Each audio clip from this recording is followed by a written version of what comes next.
30-35 ವರ್ಷ ಇರಬಹುದು ಅಂತ ಲೆಕ್ಕಾಚಾರ ಹಾಕೊಳ್ತಾ ಇದ್ದಾರೆ. ಒಂದು ಅಂದಾಜು. ಮೃತದೇಹವನ್ನು ಮರಣೋತ್ತರ ಪರೀಕ್ಷೆಗೆ ಈಗ ಪೊಲೀಸರು ಕಳುಹಿಸಿ ಕೊಟ್ಟಿದ್ದಾರೆ. ಸಿಸಿಟಿವಿ ಆಧಾರದ ಮೇಲೆ ಕೊಲೆ ಹಂತಕರಿಗಾಗಿ ಹುಡುಕಾಟವನ್ನು ನಡೆಸಿದ್ದಾರೆ. ದೊಡ್ಡ ವಿಚಾರ ಇಲ್ಲ, ಹುಡುಕ್ತಾರೆ, ಪತ್ತೆ ಹಚ್ಚುತ್ತಾರೆ. ಚನ್ನಮ್ಮನಕೆರೆ ಅಚ್ಚುಕಟ್ಟು ಪೊಲೀಸ್ ಠಾಣೆಯಲ್ಲಿ ಪ್ರಕರಣ ದಾಖಲಾಗಿದೆ.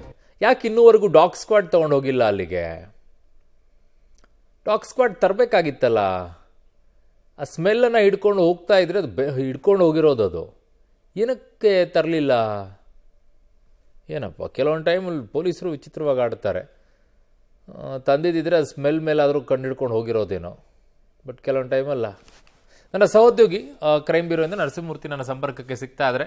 ನರಸಿಂಹಮೂರ್ತಿ, ಈಗ ಈ ಪ್ರಕರಣದ ಬಗ್ಗೆ ಹೆಚ್ಚಿನ ಮಾಹಿತಿಗಳು ಏನು ಬರ್ತಾ ಇದೆ, ಏನು ಅಪ್ಡೇಟ್ಸ್ಗಳು ಬರ್ತಾ ಇದೆ, ಈಗ ತನಿಖೆ ಯಾವ ಹಂತಕ್ಕೆ ಬರ್ತಾ ಇದೆ?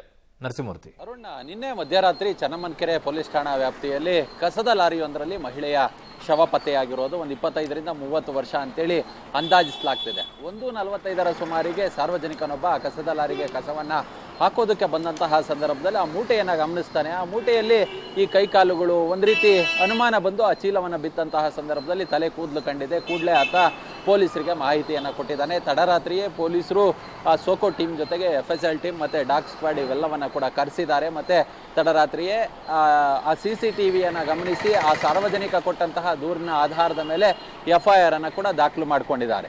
ಸುಮಾರು 12:30 ಸುಮಾರಿಗೆ ಆಟೋದಲ್ಲಿ ಬಂದಂತಹ ವ್ಯಕ್ತಿಯೊಬ್ಬ ಈ ಶವವಿದ್ದಂತಹ ಯುವತಿಯ ಶವವಿದ್ದಂತಹ ಚೀಲವನ್ನು ಕಸದ ಲಾರಿಗೆ ಇಡ್ತಾನೆ. ಆತನ ಇಂಟೆನ್ಷನ್ ಏನಂತ ಹೇಳಿದ್ರೆ ಅದ್ರ ಜೊತೆಗೆ ಅಕ್ಕಪಕ್ಕ ಬಿದ್ದಿದ್ದಂತಹ ಒಂದು 2-3 ಚೀಲಗಳನ್ನು ಸಹ ಕಸದ ಚೀಲವನ್ನು ಇಡ್ತಾನೆ.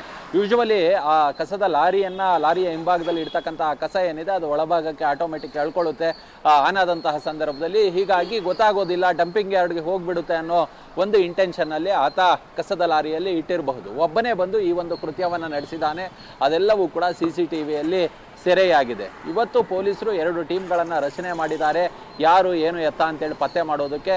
ಮೇಲ್ನೋಟಕ್ಕೆ ಈ ಯುವತಿ ಅರ್ಬನ್ ಕಂಪನಿಯ T-ಶರ್ಟ್ ಮತ್ತೆ ಪ್ಯಾಂಟನ್ನು ಧರಿಸಿದ್ದಾಳೆ. ಮತ್ತೆ ಪೊಲೀಸರಿಗೆ ಒಂದು ಸಂಶಯ ಕಾಡ್ತಿರೋದೇನಂತ ಹೇಳಿದ್ರೆ ಅತ್ಯಾಚಾರವನ್ನ ಎಸಗಲಾಗಿದ್ಯಾ ಅಂತೇಳಿ. ಕಾರಣ ಯುವತಿಯ ಮೈ ಮೇಲೆ ಯಾವುದೇ ಒಳ ಉಡುಪುಗಳು ಇರಲಿಲ್ಲ. ಹೀಗಾಗಿ ಅತ್ಯಾಚಾರವನ್ನ ಎಸಗಿ ಕೊಲೆ ಮಾಡಿರಬಹುದು ಅನ್ನೋ ಒಂದು ಸಂಶಯಕ್ಕೆ ಪೊಲೀಸರು ಬಂದಿದ್ದಾರೆ. ಅದೆಲ್ಲವೂ ಕೂಡ ಪೋಸ್ಟ್ ಮಾರ್ಟಮ್ ರಿಪೋರ್ಟ್ನಲ್ಲಿ ಗೊತ್ತಾಗಬೇಕು. ಹಂತಕ ಯಾರು ಅನ್ನೋದನ್ನ ಪತ್ತೆ ಮಾಡಬೇಕು.